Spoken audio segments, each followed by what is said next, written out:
रूह ज़मीन ते करोड़ें साल गुज़रण बावजूद भी सिंध जी सूंह ऐं सोभ क़ाइम ऐं दाइम आहे ऐं उन जी सक़ाफ़त ज़िंदा ऐं सलामत आहे।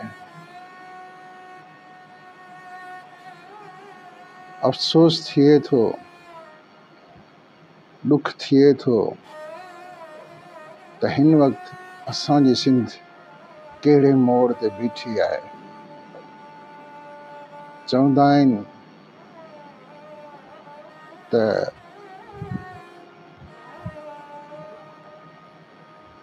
घर को आग लगी घर के ही चिराग से।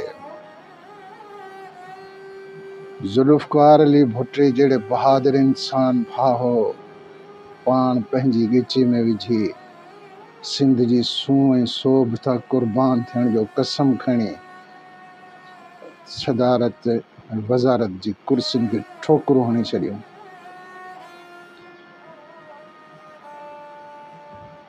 अखियूं भरिजी अचनि थियूं उन जे अज़म खे ॾिसी, उन जे फ़िक्र ऐं फ़लसफ़े खे ॾिसी। सिंध धरतीअ जी माउ तां कहिड़ो क़ुर्बान बचो थियण लाइ तयारु हिन वक़्तु न आहे। सिंध सरापा एहतिजाज आहे।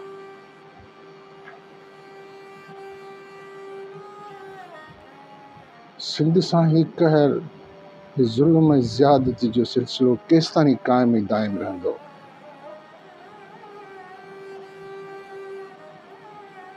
कई अहिड़ा फ़िक्र रखंदड़ ईंदा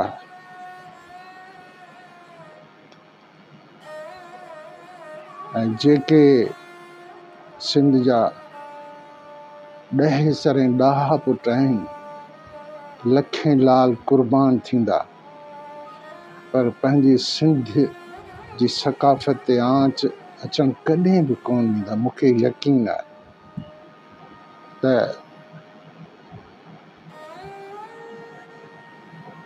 मां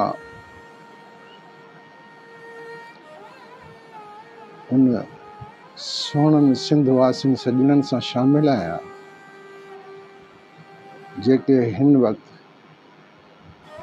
सिंध में सरापा एहतिजाज आहिनि। हिन पस मंज़र खे ज़हन में रखंदे मुंहिं कलाम तरतीब ॾिनो आहे, जोड़ियो आहे, जेको मां तव्हांखे ॿुधायां थो। अखियूं खोल अग़ियार हासिल कुझु न थींदई, जॾहिं जाॻिया जोधा लॻी सिरजी वेंदई। अखियूं खोल अग़ियार हासिल कुझु न थींदई, जॾहिं जाॻिया जोधा लॻी सिरजी वेंदई। कॾहिं दिल जी धड़कन दुश्मन खे सम्झो, कॾहिं कंहिंजे लुड़कनि सुॾकनि खे सम्झो। सदारत जी कुर्सी हो कॾहिं होश ईंदई, जॾहिं जाॻिया जोधा लॻी सिरजी वेंदई।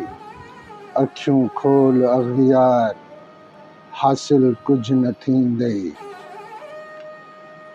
सिधी रीत चओ तूं कई मूं बग़ावत, सिधी रीत चओ तूं कई मूं बग़ावत। नथी घुरिजे तुंहिंजी हाणे वॾ वज़ारत, सिंधी नारो सिंध जो हणी साम्हूं बीहंदई, जॾहिं जाॻिया जोधा लॻी सिरजी वेंदई।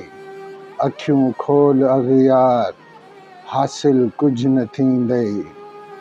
जीजल जी तूं झोली ख़ाली कीं करीं थो, करे वेरी वारिस वाली कीं करीं थो।